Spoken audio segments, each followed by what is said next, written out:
The death toll from the C-130 plane crash in Patikul, Sulu has climbed to 53. At least 12 of the 50 soldiers included in the tally have been identified. Malacanang assures the public that the Lambda variant, or COVID variant of interest, which is believed to be more transmissible than the Delta variant, is not yet detected here in the Philippines. FIVOLCS reiterates that no activities are allowed near the Taal Volcano Island. This comes as fishermen urge authorities to allow them to continue fishing along the Taal Lake. COVID-19 was among the top causes of deaths in the Philippines last year, but heart disease was still the biggest killer.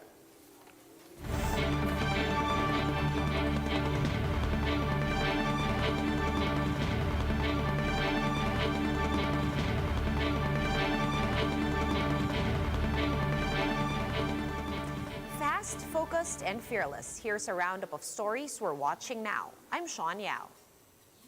The Lambda variant of SARS-CoV-2, which is believed to have emerged from Peru, has been detected in at least 30 countries. Let's discuss this further with infectious diseases expert, Dr. Jes Solante, who joins us over the phone. Good evening, Dr. Solante. Good to have you back. What do we know so far about the Lambda variant? And is it true that it is possibly more transmissible than the very transmissible Delta variant? Hi, Sean. Good evening. It's too early to declare that this is a variant of concern because based on current WHO classification, this is yet a variant of interest.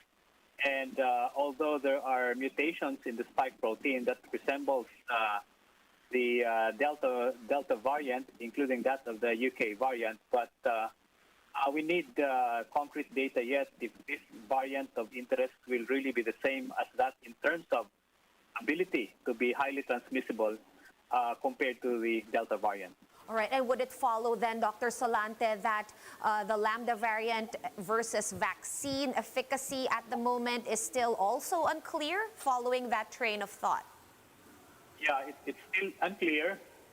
But again, if you look at the experience that we have now in some other countries like UK, where the Delta variant has been one of the important variants circulating, when some of this COVID vaccine are still effective despite the data that reduce efficacy of the vaccines. But in actual rollout, they're still working in terms of prevention of infection and prevention of severe disease. Right. Dr. Solante, I was wondering if we should be preparing in advance for variants of interest such as Lambda, or should we kick into high gear with preparations if these variants of interest become variants of concern already? At which point should we act against these newly discovered variants? Actually, our protocol now are geared towards these variants of concern, and that includes all other variants that maybe will be reported. It's just a matter of time. Like, most important is really the border control, the screening, the testing, and the quarantine for those incoming passengers from other countries. And I think the emphasis is still to be compliant with the minimum health safety protocol, Sean. All right, Doc, I'm going to ask you about, all this discussion about vaccine cards is very rife right now. Do you think authorities will be able to spot vaccine card fakes, even if we don't yet have a centralized vaccine database? And in the field of infectious diseases, Doc, how do we best go around this? Yeah, that's very important point, because we need to validate. If one is fully vaccinated, then that validation should be coming from a central database from the Department of Health. And it's just a matter of really how true and how authentic and how that validation is real time, then that will be a challenge to our authorities. All right, Dr. Solante, before I let you go, I have to ask you this. Is it all systems go already for the DOST's trials on mixing and matching COVID-19 vaccine brands? Of course, there were reports that these trials are expected to start this month. Yeah, I think it has been approved already. The budget is already there. The investigators are all ready. It's just a matter of the execution of the trial, and we're waiting for the Department of Health because you know what? When this trial will also begin, we'll also be getting the vaccines in the rollout. No? So it's just a matter really of the allocation and in the area of number of vaccinees or the vaccine that will be allocated, that should also be finalized. All right, thank you so much for your time and your insights as usual. Dr. Ronjean Solante, thank you. Thank you. And the military and police are now working together to identify the victims of the Sulu plane crash. Some of the fallen soldiers are set to receive military honors in Cagayan de Oro today. Pat Mangune with the story. At least 12 of 49 military personnel killed in the C-130 plane crash in Paticul, Sulu have been identified. The Armed Forces Western Mindanao Command said the process has been a challenge because the remains of the soldiers were charred beyond recognition after the incident. The command is now working with police forensics for the DNA tests. Yung mga identified na within this week ma-travel na, ma-transport na. But for yung mga unidentified, we are still waiting for the SOCO investigation. Baka siguro ang pinaka-earliest na makuha ng result yung SOCO kung DNA, sabi nila mga 5 to 7 days. The black box and flight recorder of the C-130 plane was also recovered from the crash site. These will be examined by Air Force pilot investigators to find out the cause of the incident. According sa investigating team, yung mga last transmission yata nila, yung conversation ng mga pilots. Pero hindi ako masyadong aware sa technical aspects ng mga equipment na yun. New commander of the Army's 4th Infantry Division, Major General Romeo Browner, recounted how he and his family were aboard the same plane just a few hours before it crashed. We were here already at around past 11. Nung binalita sa akin that the C-130 na sinakyan namin a few hours before that ay bumagsak. No? Ako ay nalungkot, tumayo yung balahibo ko. No? Nalungkot ako because I saw the pilot, I talked to the pilot, I saw the other passengers na tumuloy dito. So it was really a very sad event. Kaya pasalamat ako, nagpadasal kami, nagpapilit kami ng kandila. The flag at Camp Evangelista in Cagayan de Oro is at half-mast in honor of the fallen soldiers. At least 5 cadavers will be brought to the Lumbia Airport today for military honors and to the camp for a vigil. The remains will then be transported to their hometowns. For News 5, Patricia Mangune, we are One News. We're pausing for a quick break, but we will be back with more stories after that. Keep it here.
You're still watching One News Now. I'm Sean Yao.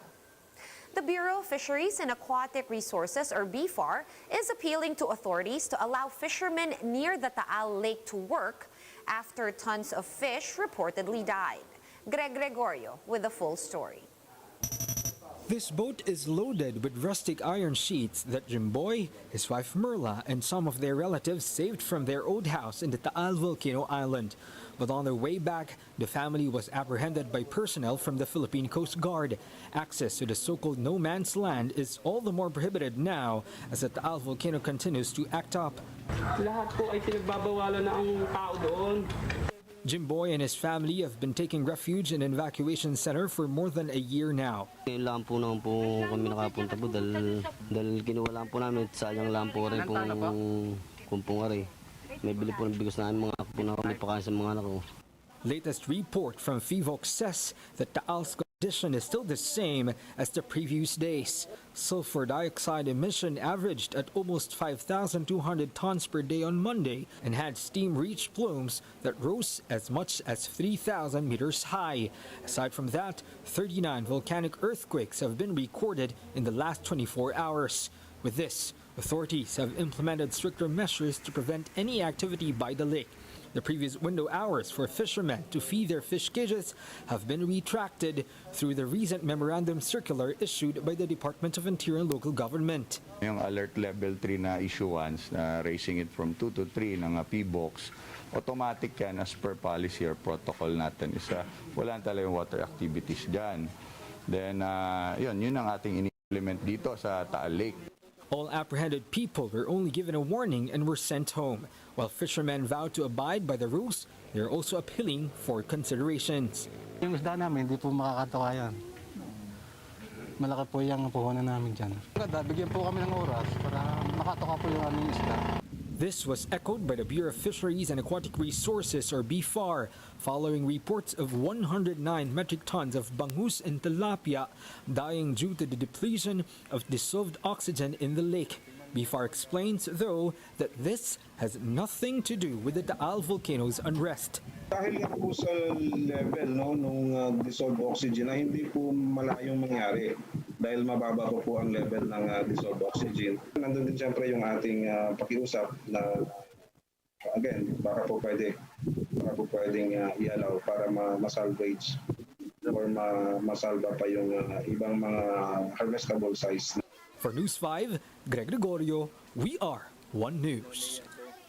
Here are other stories we're watching today. The Agriculture Department has vowed to provide assistance to fishermen and farmers that are affected by the Taal Volcano's continued unrest. The DA is set to distribute agri-fishery and livestock inputs in parts of Taal and Batangas. The country's COVID-19 task force has instructed LGUs to prioritize the administering of second doses of Sinovac's vaccine due to delivery delays. NTF Chief Implementer Carlito Galvez Jr. told implementing units in the NCR and other big cities to focus on vaccinating those who already received their first dose. The arrival of 2.5 million Sinovac doses will be delayed to the third week of July. And COVID-19 was among the top causes of death in the Philippines in 2020, but heart disease was still the biggest killer. The Philippine Statistics Authority said that deaths because of heart disease accounted for 17% of total fatalities in the country last year. Cancer came in second, followed by cerebrovascular diseases. For more updates, visit News 5, The Philippine Star, and Business World online. Visit our website, onenews.ph, for more in-depth analysis. You can also catch One News on the Signal Play app. Register for a free account at www.signalplay.com and stream One News live anytime, anywhere. Mask on, wash hands, and stay safe, Philippines. I'm Sean Yao. We are One News.